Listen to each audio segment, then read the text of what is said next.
నమస్తే, welcome to Leo. మనతో ఉన్నారు సీనియర్ జర్నలిస్ట్ హేమసుందర్ గారు. సార్ నమస్తే. నమస్తే అండి. సార్, తెలుగులో మనం లక్ష్మీ ఎన్టీఆర్ కావచ్చు, అదేవిధంగా చూసుకుంటే కమ్మరాజ్యంలో కడపరెడ్లు కావచ్చు, ఇలాంటివి ఎన్నో సినిమాలు మనం చూస్తూ వస్తున్నాం.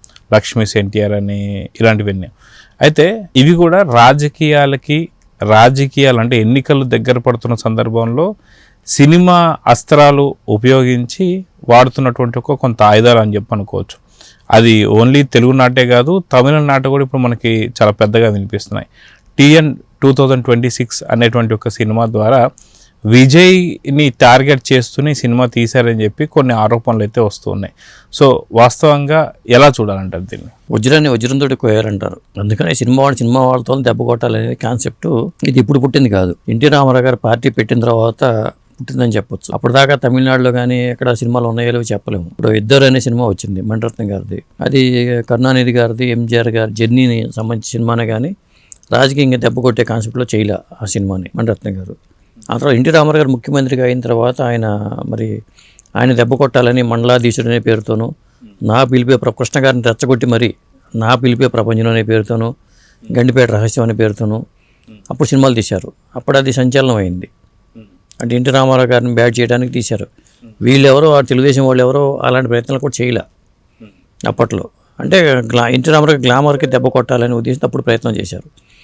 ఆ తర్వాత జగన్మోహన్ రెడ్డి వచ్చిన తర్వాత ఇంకా సినిమాలు ఈ తరహా సినిమాలు పొరబడి పెరిగిపోయింది.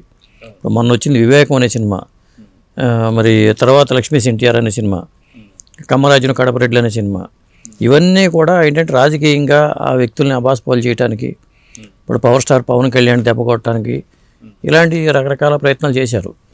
కానీ ఆ ప్రభావం పెద్దగా ఓటర్ల మీద ఉంటుందని నేను అనుకోవట్లేదు, ఎప్పుడూ లేదు కూడా. అది అంతా పనిచేయదు. అయితే మనం చూసుకుంటే ఎవరో చిన్న స్థాయి హీరోలు కావచ్చు, లేదా మ్యూజిక్ డైరెక్టర్లు కావచ్చు, లేదా డైరెక్టర్లు కావచ్చు, వీళ్ళు చేస్తే ఏమనుకోవచ్చు.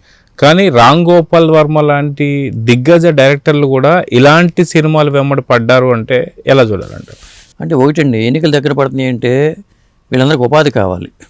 ఫస్ట్ ఒక ఎజెండాతో వెళ్తారు వీళ్ళు ఒక సబ్జెక్ట్ అనుకుని ఇక్కడ కూడా రామ్ గోపాల్ వర్మ వెళ్ళిపోయి కొండ దంపతులు వాళ్ళ సినిమాలు చేశారు. ఇప్పుడు ఇట్లా తెలంగాణలో కూడా ప్రాంతంలో కూడా KCR మీద కూడా సినిమాలు వచ్చినాయి.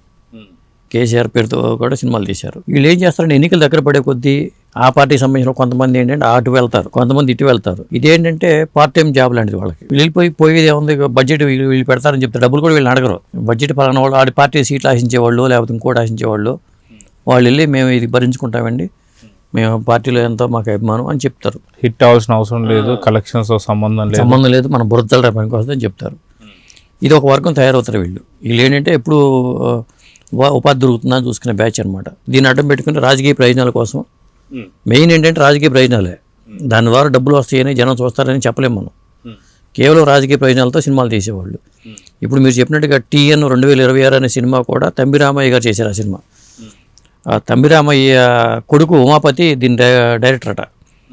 వేరే విజయ్ పాత్ర పేరుతో నాటి అనే వ్యక్తిని పెట్టి ఆ సినిమాని చేశారని చెప్పి అంటున్నారు. ఆ సినిమా చేస్తున్నారని చెప్పి అటు అదవర్జును మరి టీవీకే పార్టీకి సంబంధించిన అదవర్జును ఫోన్ చేసి ఈ విషయం ఏంటంటే నెగిటివ్గా విజయ్ మీద ఏమీ లేదని చెప్పి మేము చెప్పామని చెప్పి తంబి రామయ్య గారు చెప్తున్నారు. ఎందుకంటే విజయ్ మీద పొందడానికి చాలా లూప్ హోల్స్ ఉన్నాయి ఆయన సంబంధించినంత వరకు. అవన్నీ కూడా హైలైట్ చేసుకుంటూ చేయొచ్చు. అది ఒక వ్యక్తి హీరోగా ఎలా ఎదిగాడు, ఇప్పుడు ఆయనకు ఉన్న అక్రమ సంబంధాలు ఏంటి, ఆయనకున్న బలాలు ఏంటి, బలహీనతలు ఏంటి, ఇవన్నీ బలాల చెప్పరు, బలహీనతను ఫోకస్ చేసి సినిమాలు చేస్తారు. అదండి. సో అదే మనం చూసుకుంటే యాత్ర కావచ్చు, యాత్ర 2 అని చెప్పేసి అంటూ రాజశేఖర రెడ్డి గారిని ప్రమోట్ చేస్తూ ఆయన పైన పాజిటివిటీగా చేస్తూ కొన్ని సినిమాలు కూడా మనం చూసాం. సో దాంట్లో దిగ్గజ నటులు కూడా మమ్ముట్టి గారు చేశారు. ప్లస్ కొడుగ్గా జీవా కూడా ఒక జగన్మోహన్ రెడ్డి పాత్రలు వేయడం మనం చూస్తూ వస్తున్నాం. సో పెట్టుబడి పైన ఎటువంటి ఇబ్బంది లేకుండా అటు కలెక్షన్స్ వస్తాయో సంబంధం లేకుండా తీస్తున్నటువంటి ఒక సినిమాలో తెలుగులో చాలా చూసాం. కానీ తెలుగులోనే మాత్రమే ఉన్నాయంటే ఇప్పుడు తమిళనాడు కూడా మనం చూస్తూ వస్తున్నాం. గతంలో తమిళ రాజకీయాల్లో ఇలాంటి సినిమాలు ఉన్నాయా లేవా అనేది వాటి మీద పెద్ద డిస్కషన్స్ అయితే జరగలేదు. ఇప్పుడు విజయ్ సినిమా ఆఖరి సినిమా అన్న సినిమాని విడుదల చేయలేదు. అదేవిధంగా చూసుకుంటే ఒక పక్క ఫ్యామిలీకి సంబంధించినటువంటి ఇష్యూస్ ఒకేసారి రావడం, అదేవిధంగా త్రిషాకి సంబంధించిన ఇష్యూస్ రావడం, ఇదే టైంలో మళ్ళీ విజయ్ పైన ఒక సినిమా బయటికి రావడం. సో ఎలా చూడాలంటారు దీన్ని? ఇప్పుడు మీరు చెప్పారు జీవా అని చెప్పారు. పెద్ద పెద్ద వాళ్ళు సాధారణంగా దీంట్లో చేయరు, ఇక్కడ లోకల్గా ఉన్న వాళ్ళు చేయరు. ఇప్పుడు మన పృథ్వీని తీసుకుంటే మనకి 30 ఇయర్స్ ఇండస్ట్రీ పృథ్వీ, మరి ఎన్టీ రామారావు గారి పోలిన పాత్ర చేసి చాలా ఇబ్బందులు పడ్డాడు. కోట శ్రీనివాసరావు గారు కూడా ఎన్టీ రామారావు గారు లాగా నటించి చాలా ఇబ్బందులు పడ్డారు. పృథ్వీ ఇబ్బందులు పడ్డాడు, కోట శ్రీనివాసరావు గారు ఇబ్బందులు పడ్డారు. వాళ్ళు పడ్డ ఇబ్బందులు కూడా గతంలో ఇంటర్వ్యూలో చూసాం. జనాలు నిరసన వ్యక్తం చేయడం, రైల్వే స్టేషన్ దిగ్గాని కోట గారి మీద అటాక్ చేయడం. పృథ్వీ కూడా అప్పుడు నేను తప్పు చేశానని చెప్పి ఫీల్ అవ్వడం కూడా జరిగింది. అందువల్ల ఇలాంటి సినిమాలు చేయాల్సి వచ్చినప్పుడు ఏం చేస్తారంటే లోకల్ ఆర్టిస్టులు యాక్సెప్ట్ చేయరు, పక్క రాష్ట్రాలకు వెళ్ళిపోయో పక్క వ్యక్తులు తీసుకొచ్చి చేస్తారు. ఎందుకంటే అది ఇక్కడ ఎటువంటి దాడులు చేస్తారో తెలియదు కాబట్టి ఆ ప్రాబ్లం కూడా ఉంటుంది. తెలిసిన వాళ్ళ పేర్ల మీద ఎవరైనా చేయాలంటే ఒప్పుకోరు కూడా, అది మచ్చబడిపోద్ది, వాళ్ళ సినిమా కెరీర్ స్పాయిల్ అయిపోద్ది. ఇప్పుడు ఏదో ఎన్టీ రామారావు గారు క్షమించి వదిలేశారు కానీ అందరూ అలా ఉండరు, అదొక ఇబ్బంది ఉంటుంది. సో ఇప్పుడు వీళ్ళ పరిస్థితి ఏమంటారు? తమిళనాడులో తమిళ హీరో తమిళరామయ్య గారు పెద్ద నటుడు చెప్పాలంటే, మరి తమిళరామయ్య గారి కొడుకు ఉమాపతి మన హీరో అర్జున్కి అల్లుడట. ఇప్పుడు రేపు వాళ్ళకైనా ఇబ్బంది అవుతుంది.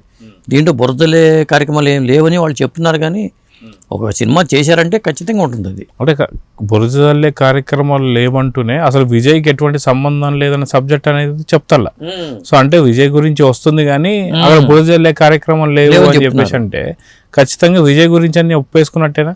అదే ఆ TN 2026 అంటే ఏంటి, తమిళనాడు 2026 ఎన్నికలని వాళ్ళ ఉద్దేశం కావచ్చు. TN 2026 అంటే ఎన్నికల దృష్టిలో పెట్టుకుని వాళ్ళు చేశారని చెప్పడం వాళ్ళ ఉద్దేశం కావచ్చు. కానీ తమిళరామయ్య DMK వ్యక్తి, DMK వ్యక్తి ఖచ్చితంగా దానికి ఫేవర్గానే ఉంటుంది కదా సినిమా. కాబట్టి ఆ TN 2026 అనే దాని గురించి ఇప్పుడు ప్రతి అందరూ మాట్లాడుకుంటున్నారు. సో చూద్దాం సార్, మొత్తానికి ఏపీ రాజకీయాల్లో జరుగుతున్నటువంటి కుట్రలే ఇప్పుడు మళ్ళీ తమిళ రాజకీయాల్లో చాలా స్పష్టంగా కనిపిస్తూ వస్తున్నాయి. అదిగాక విజయ్ పైన సినిమా రావడం అంటే అది పాజిటివ్ అని నెగిటివ్ అర్థం కావట్లేదు. కానీ విజయ్ నటించినటువంటి సినిమా ఏదైతే జననాయకుడు దాన్ని మాత్రం రిలీజ్ చేయకుండా ఉంటున్నారు. సో చూద్దాం జరగబోతుందో. నమస్తే. నమస్తే అండి.